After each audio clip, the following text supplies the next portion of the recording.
Good morning, UPBOptionMillionaires.com. A couple hours before the opening bell on September 21st, 2017. So Thursday, get into some charts here real quick, but let's talk about the market. Look at this chop we've had all week long. Even the Federal Reserve yesterday coming out for the first time, actually instituting some shrinking of the balance sheet. Yeah, $10 billion. I mean, what's that? I mean, Apple spends that each week buying back its own stock. So really just a drop in the bucket.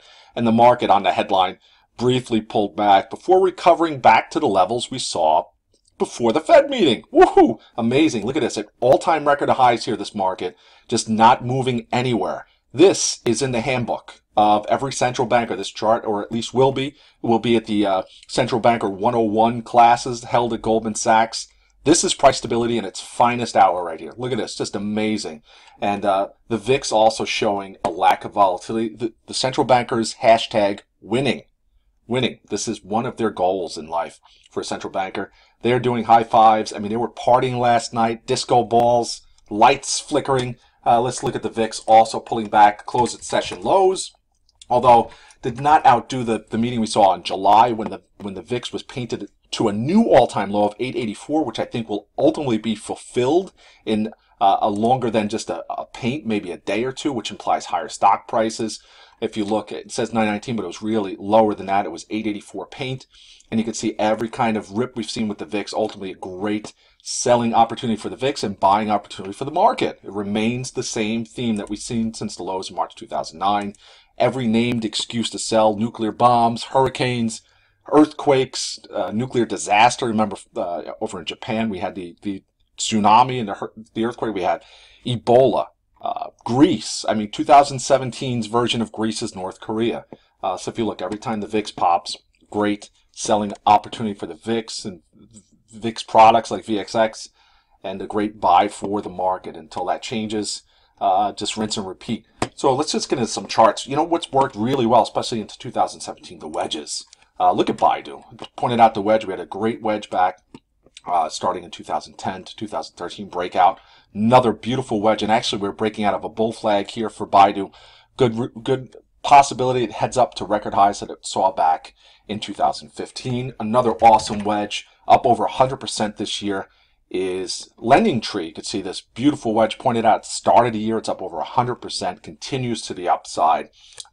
Another wedge that we have setting up, NVIDIA. I know it was down pre-market, but if you zoom in a little closer, yeah, and you look at a stock that's up from $20 to $180, and most people is like, wow, it's up from $30 2 years ago to $185. That's a sell. I mean, why would you buy it at record highs? Why? It's because people are saying the same thing about it was $100, just like Tesla. Remember when Tesla was $100? Goldman Sachs, everybody under the moon.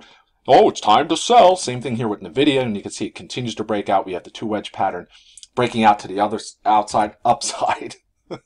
And we have another one, another chip stock, AMD. Look at this wedge. I know it's up pre-market up 1%, hooking up actually with Tesla, but looks on the cusp of breaking out. So the wedges are really working well, especially in 2017. Let's get into some charts. Let's start with a bearish. Let's start with TLT, the 20-year bond treasury ETF. And if you look here at the chart for TLT, yeah, you know me, you're down with TL. And you can see, let's go over to shorter term. You see longer term continues, just hit record highs in the middle of 2016. But over the 5-year, looks even clearer here. We came up just recently to hit this top former high that we saw back in 2015. And we came up to it a couple times before breaking out in the middle of 2016. Well, we came back up to it. Now we're rolling back over. We got a nice momentum sell signal here. Possibility it sets up for a move back to 115 for TLT. You know me. So that's a possible bearish setup. Another one to watch is energy, which continues to move to the upside.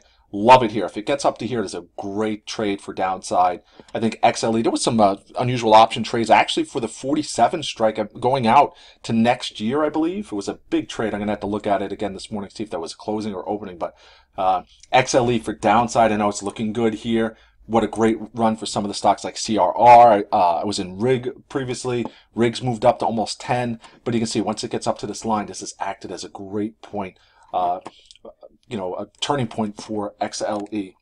A couple other charts to look at, you know, and if you want to look at the SP 500, Look at the momentum here. I'll take off some of these drawings here. If you look at the momentum, still clear to the upside for the S&P 500, QQQ, which is the NASDAQ, despite actually some weakness. Today is Thursday, and previously, the last couple months, Thursdays have been slightly weak. And if you look even yesterday, we did have some weakness, and you talk about maybe inflation possibly starting to pick up, but the $10 billion runoff of assets for the Federal Reserve certainly not enough to stoke a massive inflation spike. At some point, it will come.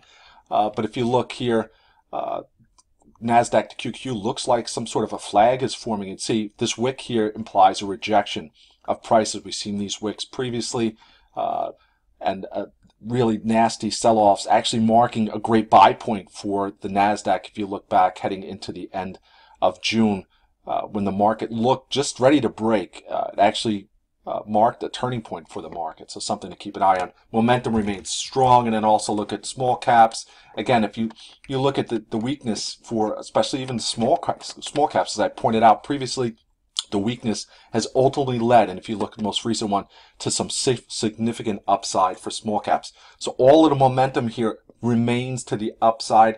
A couple of stocks, now we know Google, which has been really weak, but if you look from a longer term perspective here, weakness here would get us down to the gap and support here at about 905 from the previous earnings gap up back in May. But if you look from a long-term perspective, we could just be turning the corner here. Momentum, as it was back at the end of 2016, is starting to turn. We got a buy signal here. This could be a spot for Google to head up back to 1,000. Also Amazon, I know it's been trading weak. Look at this, we're up against trendline support here for Amazon.